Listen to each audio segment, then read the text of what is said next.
puppet on a string. Trump has announced that he will hold a summit with Muslim leaders in Saudi Arabia to present his Mideast vision.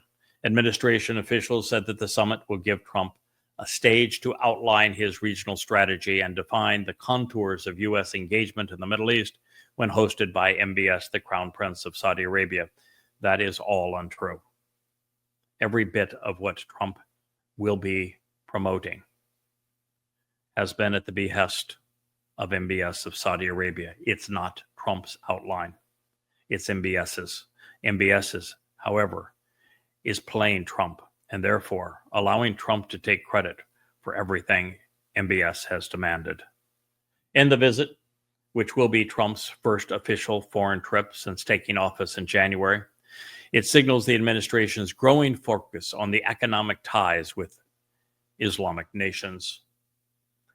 Yes, Trump, his family members, his personal business, his outgoing Treasury Secretary, his son-in-law, and his Middle East envoy collectively have received $16 billion worth of bribes from the Emirates, Qatar, and Saudi Arabia.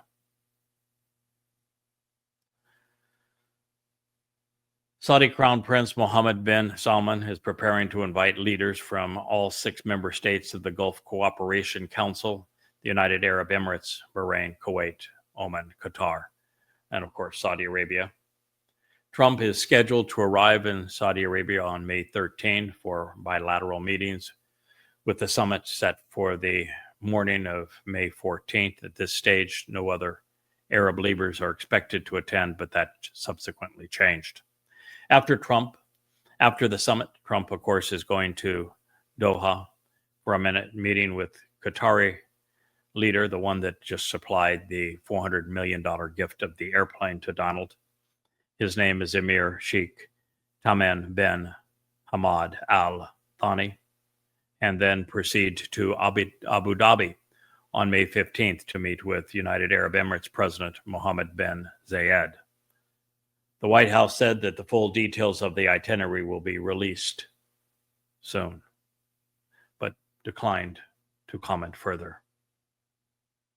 And what about Israel? And what about Israel?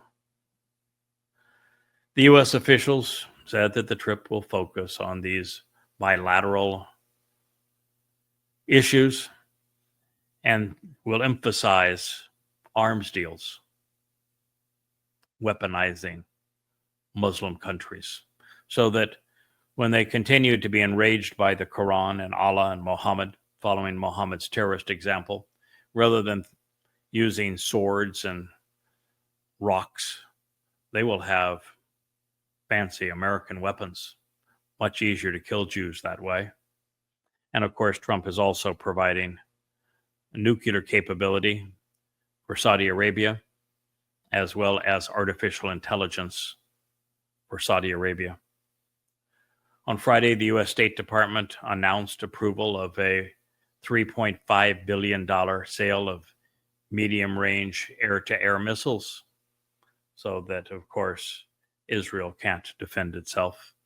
The summit in Riyadh is expected to be only a portion of the trip, with a broader regional Islamic agenda. Officials do not anticipate the new diplomatic initiatives, but Trump has said otherwise. He says this will be the announcement of the deal of the millennia.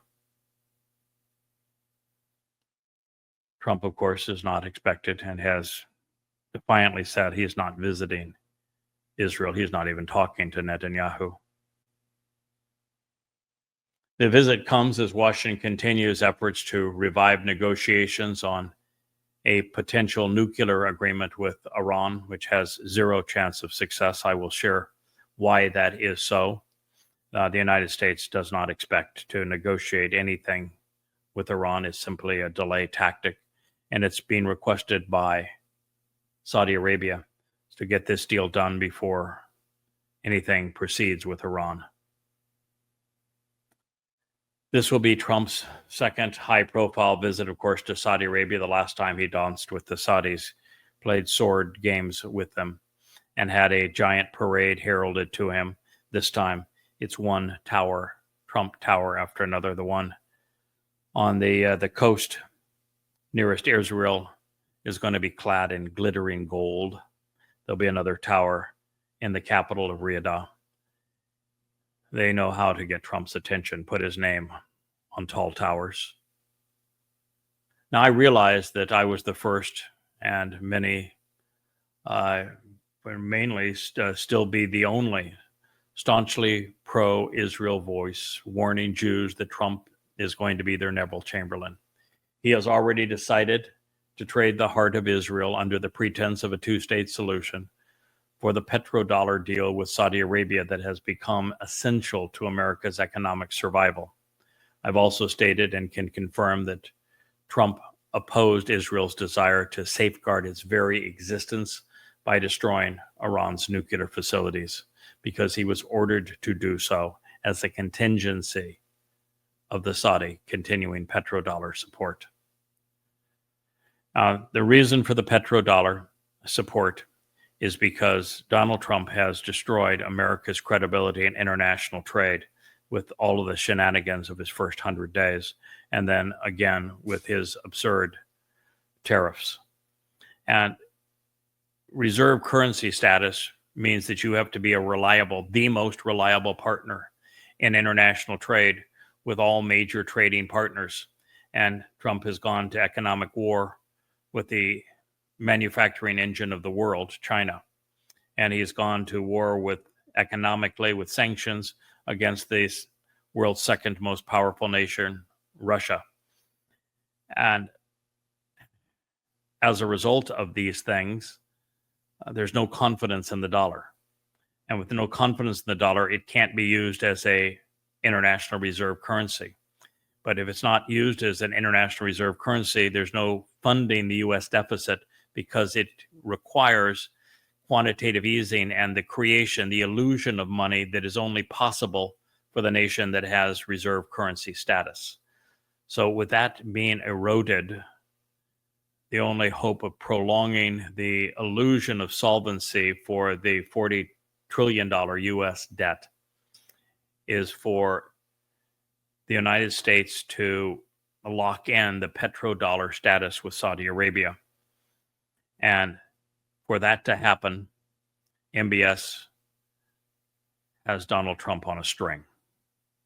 And he's playing it for all it's worth.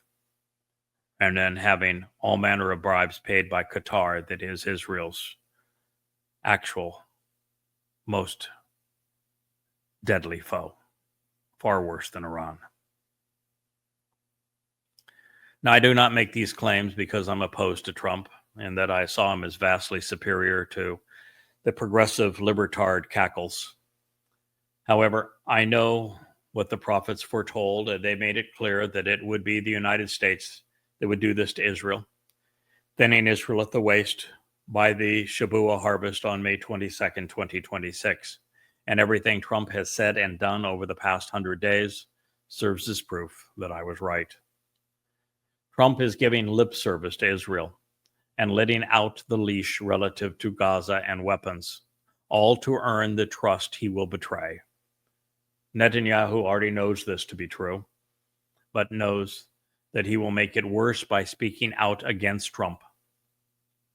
And deep down, the Israeli Prime Minister craves normalization with Saudi Arabia because he remains ignorant of Islam. And we know this because he's at war with Hamas. And he doesn't know that by fighting a religious foe, that he only makes it worse with bullets and bombs.